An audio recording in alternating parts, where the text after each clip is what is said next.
Verma knowledge by electrical में आप सभी का स्वागत है। आज आपको बताएंगे एक पीएसपीसीएल डिपार्टमेंट के बारे में जानकारी देंगे। एक पीएसपीसीएल में रिक्वायरमेंट आई है न्यू, ठीक है। इसमें कौन कौन फॉर्म भर सकता है, कौन कौन एलिजिबल है, कौन कौन नहीं है, क्या सिलेबस है, कैसे फॉर्म भरेंगे, ठीक है, कितनी सीट है, ये सब कुछ आपको बताएंगे। टोटल 3000 पोस्ट आई है, जिसमें से जनरल की है 600 seat. Verma knowledge by electrical में आप सभी का स्वागत है। आज आपको बताएंगे एक पीएसपीसीएल डिपार्टमेंट के बारे में जानकारी देंगे। एक पीएसपीसीएल में रिक्वायरमेंट आई है न्यू, ठीक है। इसमें कौन कौन फॉर्म भर सकता है, कौन कौन एलिजिबल है, कौन कौन नहीं है, क्या सिलेबस है, कैसे फॉर्म भरेंगे, ठीक है, कितनी सीट है, ये सब कुछ आपको बताएंगे। सबसे पहले बात करें पीएसपीसीएल, ठीक है। पीएसपीसीएल में अपने एएलएम की पोस्ट आई है, इसको क्या बोलते हैं, असिस्टेंट लाइनमैन।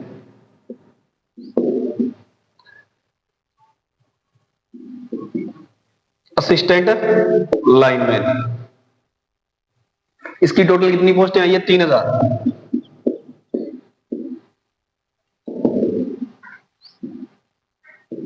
टोटल 3000 पोस्ट आई है, जिसमें से जनरल की है 600 सीट।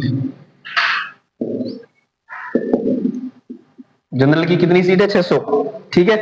उसके बाद में एससी में 2 कैटेगरी आती है, तो उसमें टोटल 533 सीट है, ठीक है। उसके बाद में ईडब्ल्यूएस की आ गई 154 सीट, और इसके बाद में बीसी कैटेगरी की आ गई 191, और इसमें से ध्यान रखना फीमेल कैंडिडेट को आरक्षण दिया गया है, चाहे कोई जनरल में आए चाहे जो भी आए। टोटल उसकी पोस्ट 60 है फीमेल की।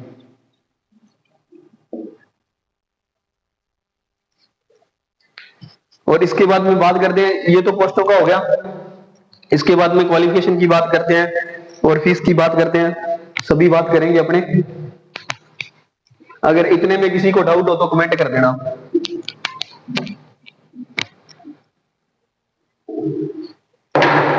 क्वालिफिकेशन की बात करते हैं।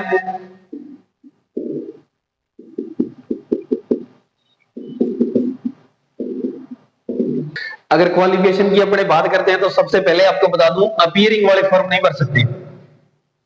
कौन से? अपीयरिंग वाले। अपीयरिंग का मतलब है जो सेकंड ईयर में बच्चा है और किसी ने एग्जाम दे रखा है, उसका रिजल्ट नहीं आया, इन्होंने साफ साफ मेंशन कर रखा है लास्ट डेट से पहले, लास्ट डेट से पहले पहले आपकी आईडी पास आउट होनी चाहिए। अगर किसी का रिजल्ट नहीं आया लास्ट डेट से पहले पहले तो फॉर्म नहीं अप्लाई कर सकता, ठीक है। और इसके बाद में आपको बता दें, क्वालिफिकेशन में अपने को ओनली 10th चाहिए और 10th के साथ साथ आईटीआई चाहिए। आईटीआई 2 ट्रेड से पास आउट हो सकते हो, इलेक्ट्रीशियन वायरमैन दोनों चलेगा, इलेक्ट्रीशियन और वायरमैन। पहले इसमें क्राइटेरिया अप्रेंटिस का था, अभी अप्रेंटिस को हटा दिया गया है, ओनली फॉर 10th और आईटीआई हो, ठीक है। एनसीवीटी हो चाहे एससीवीटी दोनों चलेगा, एनसीवीटी सर्टिफिकेट हो चाहे एससीवीटी, दोनों एलिजिबल है, कोई एक्सपीरियंस की इसमें जरूरत नहीं है, ठीक है। बट ओनली प्रॉब्लम क्या है, 10th में आपके पास पंजाबी होनी चाहिए, पंजाबी सब्जेक्ट होना कंपलसरी है। चाहे अगर किसी ने जैसे हनुमानगढ़ गंगानगर से जो बिलोंग करता है एडिशनल कर रखी हो पंजाबी तो भी चल जाएगा, ठीक है। इसके बाद में बात करते हैं अपने, ये तो क्वालिफिकेशन हो गया, क्वालिफिकेशन का तो कोई किसी का डाउट ही नहीं रहा। और इसके बाद में अपने बात करते हैं एग्जाम, मतलब इनका प्रोसेस क्या है एग्जाम का।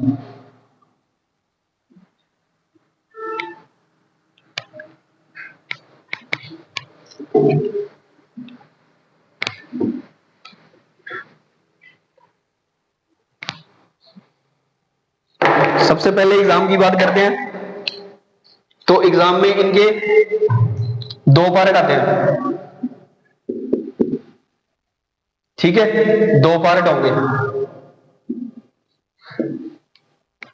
पार्ट 1 और पार्ट 2। पार्ट 1 में क्या होगा, पंजाबी पार्ट 1 में 50 एमसीक्यू होंगे, ठीक है, और 50 के 50 पंजाबी के होंगे। पंजाबी, ये ध्यान रखना क्वालिफाई है ये पार्ट। अगर आपने 50 क्वेश्चन में से इसका 50% सही होना चाहिए, मतलब 50% का मतलब क्या है, 25 क्वेश्चन आपके राइट होने चाहिए। अगर 25 क्वेश्चन पहले पार्ट में आपके राइट नहीं हुए, चाहे भले ही आपने दूसरे पार्ट में कुछ भी दिया, चेक नहीं होगा, ठीक है। 50% इसका कंपलसरी है, आपके 25 क्वेश्चन सही होने चाहिए। पार्ट 2 की बात करते हैं तो इसमें 50 नंबर का अपना टेक्निकल हो गया, ठीक है, ट्रेड,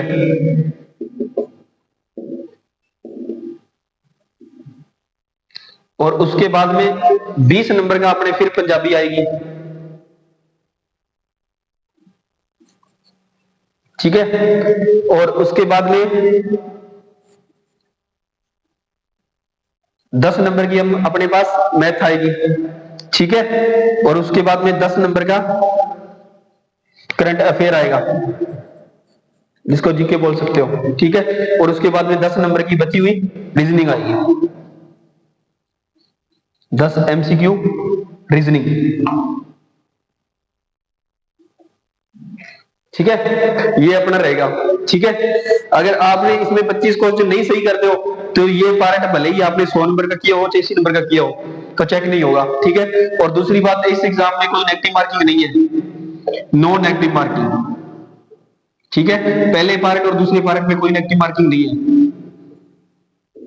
मतलब आपके नंबर नहीं कटेंगे कितने भी क्वेश्चन करो, ठीक है। और अब बात करते हैं अपनी इसकी लास्ट डेट क्या है, फॉर्म भरने कब से चालू होंगे और कब खत्म होंगे, ठीक है।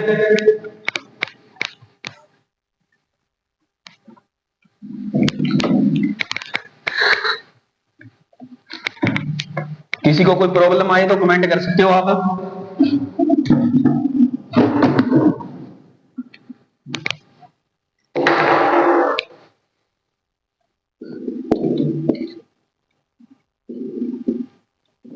फॉर्म स्टार्ट होंगे अपने 15 तारीख को, ठीक है, अप्रैल महीने की 15 तारीख को होंगे, और लास्ट फीस सबमिट की डेट है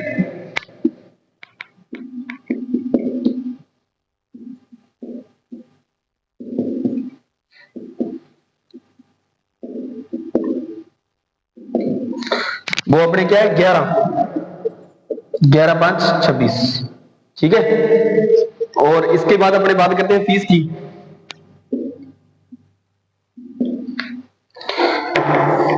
फीस आपके अनरिजर्व की लगेगी 1416 रुपए प्लस बैंक चार्ज, जो भी अपने बैंक चार्ज लगेगा, ठीक है। और उसके बाद में अपने बात करते हैं एससी की कितनी है, एससी की 885 रुपए प्लस बैंक चार्ज, ठीक है। ये बैंक चार्ज होता है, जैसे 1416 रुपए तो ये कटेंगे, बैंक चार्ज 70-80 रुपए जो भी लगता है वो आपका अलग लगेगा, जैसे मान के चलो 1500 के लमसम हो जाएगा, और ये आपका 925 के लमसम।